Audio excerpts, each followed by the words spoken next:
Hello and welcome to another Bodgit and Leggit video. Now, a few years ago I did a 3 or 4 part video series on parasitic draws, and depending on what vehicle you are using you have to do different things. But what I'm going to show you in this one is this will work on any modern vehicle.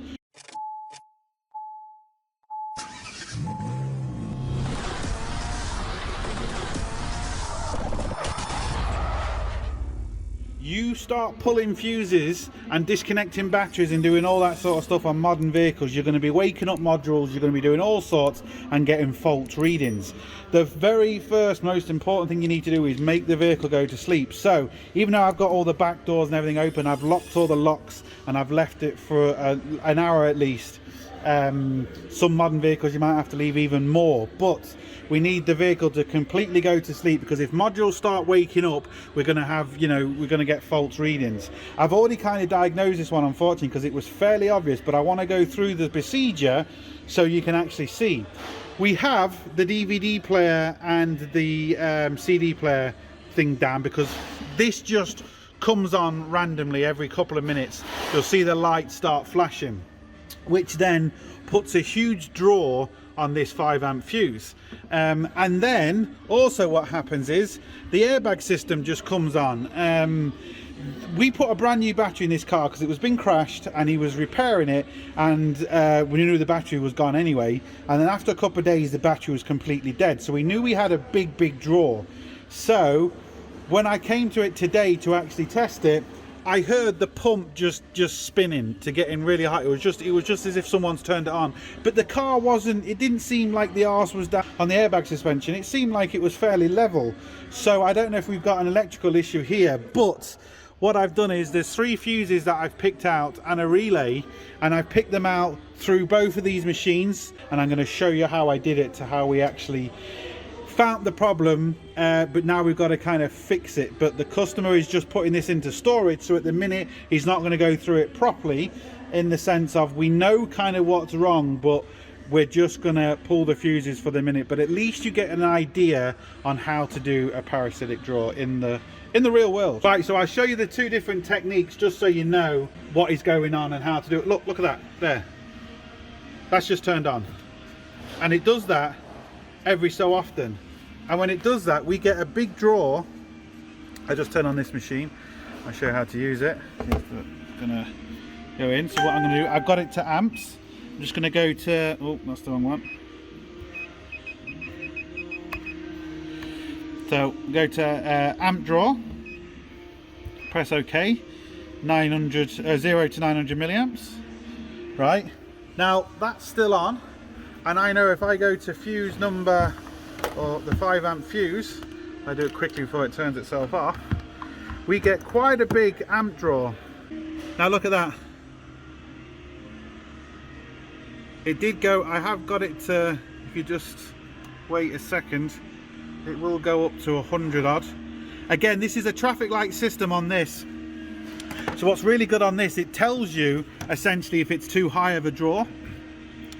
Red, amber and green, which is obviously really handy depending on what the draw is.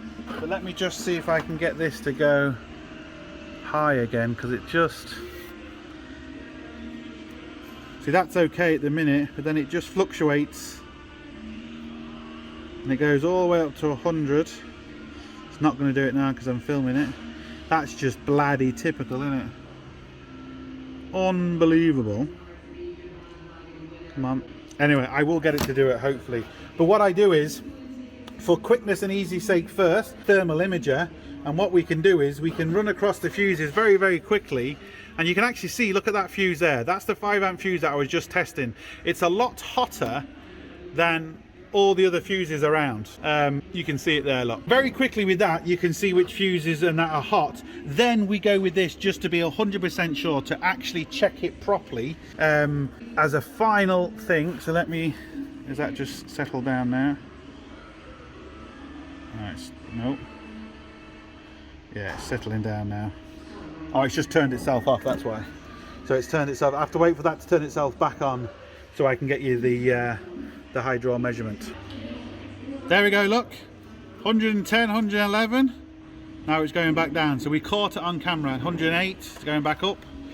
And it just does this randomly. It just kind of turns on randomly and does really random stuff every so often.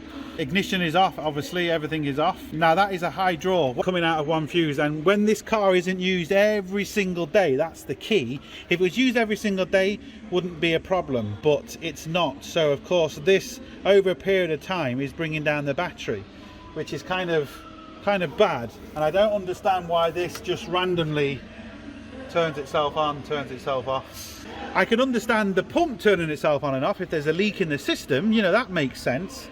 But that just turning itself on and off randomly really doesn't. So let me see now if I can get the pump to do it. Interestingly, I saw two fuses that weren't standard. So we've got this 30 amp fuse here and this 10 amp fuse here. You can see it's an aftermarket fuse. It doesn't have the white writing on. And funnily enough, these two fuses control the airbag system.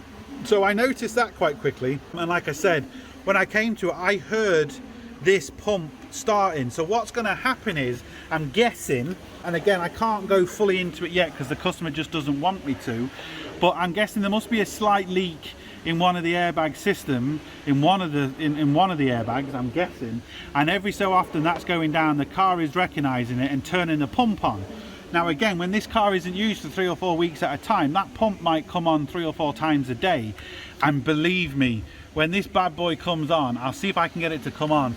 When we do the amp draw, it's off the scale, because that is a big motor coming on. It really wouldn't take very long. Well, it took, I think it was about 2 days it took to drain the battery when we put it in, because we didn't use it for like 3 days afterwards. So it took about 2 days, maybe 3 days at the most, to drain the brand new battery down. So you can see by using these tools, this one's just quick and easy to see what's going on, and this one confirms the problem, because you always want to confirm the issue, not just rely on something. So that one tells me where to go to first, and this one confirms it.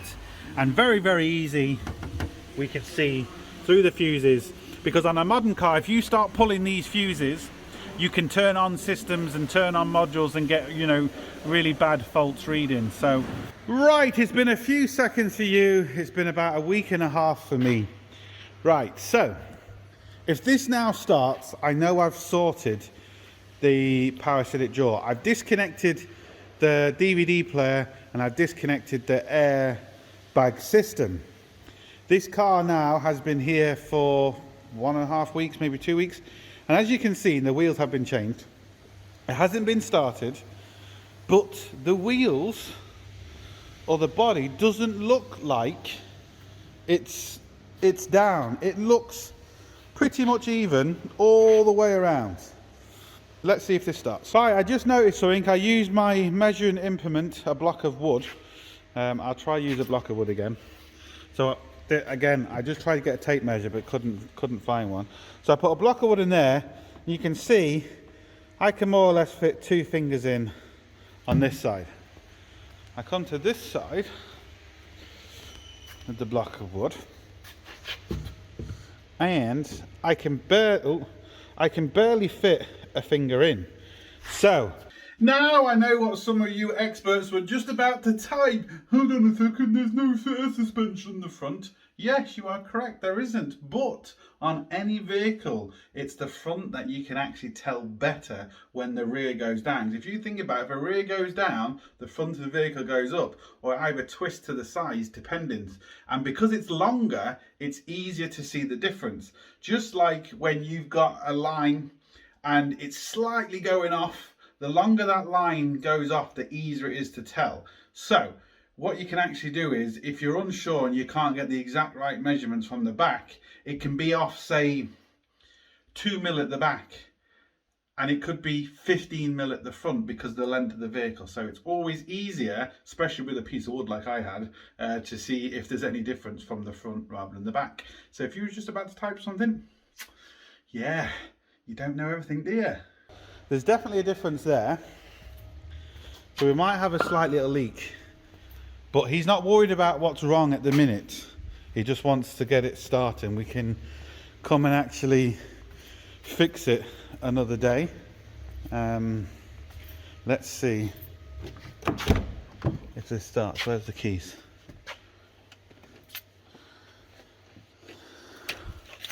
If this starts, I know I'm right. Yeah, 100%. 100%. That's been a week and a half, like I said, 2 weeks, where before it wouldn't last a day, 2 days at the very most. Right, so we know we got the issue sorted. Now in this particular case, yes, hearing the pump cutting all the time is fairly obvious, but it's not always that obvious, to be fair. Right, so we're all done. We will do another video on actually fixing this. I think, I'm not sure. I've told him what's wrong, he knows what's wrong. It's the airbag system that is causing a problem. We diagnosed it, very easy, very simple, and there we go. So as always, hope it helps. Please like, share, comment and subscribe. Don't forget, links up here, links down below, but most important, don't forget, get your hands dirty. See you for the next one. Sorted.